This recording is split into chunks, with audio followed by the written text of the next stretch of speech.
com a vovozinha estarei contente. Que legal!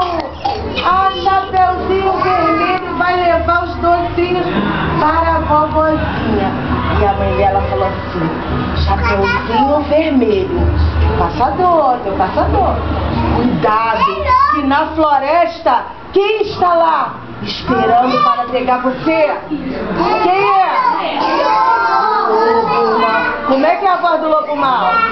Lobo Mau, eu vou pegar você! Vou pegar, posso pegar? Posso pegar? Vou pegar o Miguel, tá em pé. Pera aí que eu vou pegar o Miguel. Eu vou te pegar.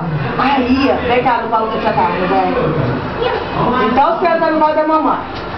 Aí a mamãe falou assim: Chapeuzinho Vermelho, não vá pelo atalho, porque senão o Lobo Mau vai te pegar e vai te comer.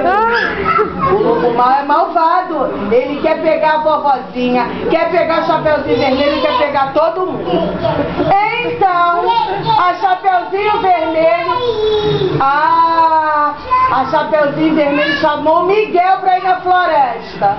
Vem, Miguel, vamos lá na floresta. Vamos, Miguel. Pipoca de micro-ondas. Vem, Miguel.